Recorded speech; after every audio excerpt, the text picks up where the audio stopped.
Teach extra के YouTube channel में आपका स्वागत है। मैं हूं अमित कुमार और आज हम पढ़ेंगे role of listening and speaking, functions of language, जो कि आपके इंग्लिश पेडागोजी के चैप्टर है। और इस चैप्टर में जो स्ट्रेटजीज़ हैं, strategies for developing speaking skills, इस सब टॉपिक को आज हम डील करेंगे। आइए पढ़ते हैं। Speaking is a crucial part of language learning process. बोलना जो है बहुत महत्वपूर्ण अंग है भाषा के सीखने की प्रक्रिया में। Effective instructors teach students speaking strategies. Effective instructor जो होते हैं, मतलब जो सिखाते हैं कोई भी भाषा, वो बच्चे को पढ़ाते हैं स्ट्रेटजीज़। क्या पढ़ाते हैं? Strategies which can help them to expand their knowledge of the language. उस स्ट्रेटजी से क्या होता है, बच्चों को मदद मिलती है उनका नॉलेज बढ़ाने में, उनका ज्ञान को विकसित करने में। And there confidence in using it, और उनका कॉन्फिडेंस भी बढ़ाता है इंस्ट्रक्टर, और मतलब आत्मविश्वास जो है वो उनमें आ जाता है, जिससे कि वो आसानी से किसी भी भाषा को बोल सकें। अब है sometimes learners are asked to build up a stock of minimal responses to be used in different types of exchanges. कभी कभी जो सीखने वाले बच्चे होते हैं उनको बोला जाता है कि आप एक स्टॉक बनाओ। मतलब स्टॉक बोलने का तो यहाँ है कोई भी क्वेश्चन आपसे पूछा जाए उसका आंसर आप तैयार रखो, ठीक है। अब है this minimal responses are predictable and useful for beginners. और जो भाषा की शुरुआत करते हैं सीखने की, उनके लिए ये जो आपका मिनिमल रिस्पॉन्स है, जो मतलब तैयार किया हुआ आंसर है, वो प्रिडिक्टेबल है। मतलब उसको आप आसानी से, जैसे आपको कोई गुड मॉर्निंग बोलेगा सुबह में, तो इसका आंसर आपको पता होगा गुड मॉर्निंग। अगर आप बोलेंगे गुड मॉर्निंग सर, तो उधर से भी रिप्लाई आएगा गुड मॉर्निंग। या फिर अगर आपको क्लास में आके टीचर बोलती है गुड मॉर्निंग स्टूडेंट्स, तो आप लोग भी बोलेंगे गुड मॉर्निंग मैम, ठीक है। तो इस आगे है students can be made aware of different type scripts for different situations like greetings और कॉम्प्लीमेंट्स और अपोलॉजीज़। इसमें भी वही बात है दोस्तों, जो मतलब अगर आप कोई गलती कर देते हैं तो आपको सॉरी बोलना पड़ता है। अगर आप कोई गुड मॉर्निंग या गुड आफ्टरनून, जो भी मतलब जिस वक्त का जो भी ग्रीटिंग्स होता है वो बोलता है, तो आपको वही दोहराना है, ठीक है। Through interactive activities instructors can give students practice in managing and varying the language that different scripts contain.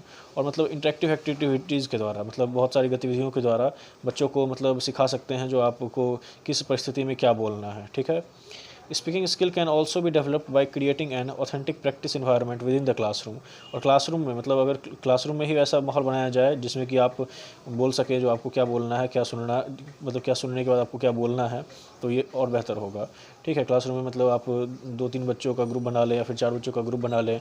Group में मतलब कोई टॉपिक दे दे और वो उस पर डिस्कस करें, ठीक है। तो इससे भी भाषा का कौशल का विकास होगा। अब such type of language environment arouses confidence in even shy students. और ऐसे मतलब आप जो ग्रुप बना के करवाएंगे, इसमें जो जो शाय बच्चे भी होंगे, जो शर्मीले बच्चे होंगे, वो भी आपको इसमें रुचि दिखाएंगे और वो भी सीखेंगे, उनका भी कॉन्फिडेंस बिल्डअप होगा। वह such practice helps students even outside the classroom when communication is required. और ऐसे प्रैक्टिस जो क्लास के अंदर आप ग्रुप में डिवाइड करके ग्रुप डिस्कशन करवाते हैं, जिससे मतलब स्पीकिंग का विकास होता है, बोलने का विकास होता है। इससे क्या होगा, जब बच्चे बाहर जाएंगे तो बच्चे को जो प्रश्न दिए जाएंगे उसमें भी वो आसानी से बात कर सकते हैं, ठीक है। अब है यूजिंग मिनिमल रिस्पॉन्सेज। अब मिनिमल रिस्पॉन्सेज जो आपने बनाया, मतलब मिनिमल रिस्पॉन्सेज मतलब वही हो गया जो आपको मतलब बिगिनिंग में जो आपको कोई कुछ बोल रहा है तो आप उसके उत्तर में क्या जवाब देते हैं, ठीक है। तो यूजिंग मिनिमल रिस्पॉन्सेज में आप पढ़ेंगे sometimes to encourage learners who lack in the ability to participate in oral interaction. मतलब ये किसके लिए है, मतलब ऐसे बच्चों के लिए है जो मतलब बोलने में हिचकिचाते हैं, ठीक है। Is to help them build up stock of minimal responses that they can use in different types of exchanges. तो उनके लिए है जो मतलब बच्चे हिचकिचाते हैं बोलने में, तो वो मिनिमल रिस्पॉन्स तैयार रखेंगे और किस मतलब सिचुएशन में किस मतलब किस चीज़ के बोलने के बाद उनको क्या बोलना है वो भी उनको पता रहेगा, ठीक है। This situation enables a learner to focus on what the other participant is saying. इससे क्या होगा, मतलब कोई भी सिचुएशन में उससे उसका जो मतलब दूसरा जो साथी है वो क्या बोलेगा, तो उसमें वो क्या बोलेंगे ये भी उनको पता रहेगा, ठीक है। अब है रिकॉग्नाइजिंग स्क्रिप्ट्स आप जानते ही हैं, जैसे फिल्म होता है तो फिल्म का भी स्क्रिप्ट होता है, सॉन्ग होता है सॉन्ग का भी स्क्रिप्ट होता है, तभी वो गाया जाता है, ठीक है। तो यहाँ पे स्क्रिप्ट को कैसे रिकॉग्नाइज करेंगे वो हम देखेंगे। Some communication situations are associated with a predictable set of spoken exchanges. कुछ मतलब कम्युनिकेशन सिचुएशन मतलब वार्तालाप का स्थिति ऐसा होता है जिसमें कि कुछ मतलब स्पोकन एक्सचेंज में क्या मतलब आगे बोला जाएगा वो प्रेडिक्टेबल रहता है, वो हम आसानी से जान सकते हैं। अ स्क्रिप्ट ग्रीटिंग्स मतलब आप समझते ही हैं, apologies, compliments, invitations and other functions that are influenced by social and cultural norm often follow pattern of scripts. मतलब अगर आपने कोई गलती की तो आप स्वाभाविक है आप सॉरी बोलेंगे, ठीक है। अगर आप कॉम्प्लीमेंट देते हैं तो कॉम्प्लीमेंट में आप मतलब वो प्रेडिक्ट किया जा सकता है वो सुनने वाले के द्वारा, जो ये हमें बोला जाएगा, इन्विटेशन में ये बोला जाएगा, ठीक है। अब है the transactional exchange involve in activities such as obtaining information. Transactional exchange मतलब वो शब्दों का जो एक्सचेंज हो रहा है, वार्तालाप जो हो रही है, उसमें क्या क्या मतलब होता है वो हम पढ़ेंगे। एंड मेकिंग अ परचेज, ठीक है। The transactional exchanges involving in activities such as obtaining information and making a purchase.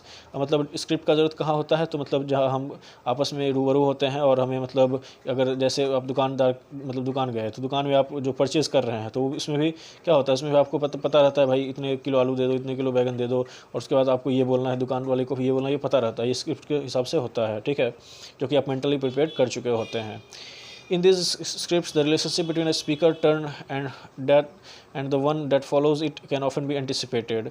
और ऐसे स्क्रिप्ट में क्या होता है, मतलब स्पीकर क्या बोल रहा है वो आपको मतलब और स्पीकर जो बोल रहा है, जैसे मैं अगर मान लो आलू खरीदने गया, ठीक है, तो मैं बोलूँगा भाई 5 किलो आलू देना, तो वो दे देगा, ठीक है। तो मतलब उसका आंसर हमें उसका आंसर मुझे मतलब लगभग पता रहेगा जो वो ये बोलेगा, ठीक है। अब जैसे मैं पूछूंगा भाई मैगी का दाम कितना है, तो वो आसानी से बोल देगा जो भाई मैगी कितने दाम है, ठीक है। तो ये हो गया आपको मतलब ट्रांजेक्शनल एक्सचेंज का जो आपको पता रहेगा, ठीक है, वो वाला स्क्रिप्ट। अब instructors can help students develop speaking ability by making them aware of the scripts for different situations, ठीक है। इंस्ट्रक्टर जो है वो हेल्प करेगा बच्चों को उनके मतलब स्पीकिंग एबिलिटी में, जो मतलब आपको अगर बाज़ार जाना है तो क्या बोलना है, आपको जब मेला में कुछ खरीदना है तो क्या बोलना है, ठीक है, या फिर अगर आप मतलब कोई वेंडर के पास गए तो क्या बोलना है, ठीक है। तो ये सब मतलब इंस्ट्रक्टर जो है बच्चों को बताएगा, जिससे कि बच्चों को आसानी हो अलग अलग सिचुएशन में अलग अलग चीज़ों को बोलने की, so that they can predict what they will hear and what they will need to say in response। वही बात है, ठीक है। Through interactive activities instructors can give students practice in managing. और इंटरेक्टिव एक्टिविटीज़ के द्वारा मतलब एक गतिविधि के द्वारा बच्चे को मतलब क्या किया जा सकता है, बच्चों को बताया जा सकता है जो आपको किस मतलब समय क्या बोलना है और क्या नहीं बोलना है। And varying the language that different script content. और मतलब अलग अलग स्थिति में बच्चों को क्लासरूम में एक एक्टिविटी करा दीजिए, ठीक है, और अलग अलग परिस्थिति दे दीजिए, और उस परिस्थिति में बच्चे क्या बोलेंगे, क्या किसका क्या उत्तर होगा, ये सब बच्चे सीखेंगे, ठीक है। अब है using language to talk about language. अब लैंग्वेज का इस्तेमाल हम लैंग्वेज को टॉक करने में कैसे यूज़ करेंगे, ठीक है। Language learners are often too embarrassed और shy to say anything when they do not understand. मतलब लैंग्वेज लर्नर जो होते हैं, मतलब भाषा सीखने वाले जो विद्यार्थी होते हैं, वो बहुत मतलब या तो गुस्से हो जाते हैं या फिर बहुत शर्मीले होते हैं जब उनको कोई बात समझ में नहीं आई तब, ठीक है।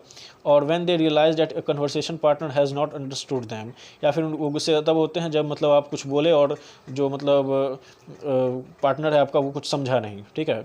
Instructors can help students overcome the reticence by assuring them that misunderstanding and अब इंस्ट्रक्टर जो है वो मतलब मदद कर सकता है किसको, तो लर्नर्स को, कि मतलब वो कोई भी मिसअंडरस्टैंडिंग हो उसको उसमें मतलब कैसे उनको तालमेल बिठा के बोलना है, ठीक है। Need for clarification can occur in any type of interaction. मतलब अगर एक बार में आपको बात समझ में नहीं आई तो फिर से आप बोलेंगे भाई मुझे ये बात समझ में नहीं आई, sorry I don't understand your words, please speak again, right. अब है clarification phrases help the students to respond positively. Clarification phrases जो है मतलब वो बच्चों को पॉजिटिवली वे में फिर से रिस्पॉन्ड करने के लिए मदद करते हैं। Instructors can create an authentic practice environment. Instructor जो है वो मतलब एक प्रैक्टिस इन्वायरमेंट बना सकते हैं विद इन द क्लासरूम में ही इटसेल्फ थ्रू सच स्ट्रेटजीज। मतलब जैसा कि हम लोग पहले पढ़ चुके हैं, जो मतलब ग्रुप डिस्कशन के द्वारा बच्चों में अलग अलग परिस्थिति में डाल के बच्चों को क्या कराया जा सकता है, बच्चों को भाषा का कौशल का विकास कराया जा सकता है, ठीक है। तो अब है such situations arouse confidence in students to manage various communication situations that they may encounter outside the classroom, ठीक है। और ऐसे मतलब सिचुएशन से क्या होगा, बच्चों में आत्मविश्वास आ जाता है जो अरे मैंने तो मतलब इस स्थिति में ऐसे ऐसे बोला, तो बाहर भी जब वो जाएंगे तो आसानी से उस चीज़ को बोल पाएंगे। तो इस तरह हमारा strategies for developing speaking skills सब टॉपिक समाप्त होता है। अगर ये वीडियो आपको अच्छा लगा हो तो प्लीज़ लाइक करें, शेयर करें और हमारे टीच एक्स्ट्रा यूट्यूब चैनल को सब्सक्राइब करें। अंत तक बने रहने के लिए धन्यवाद।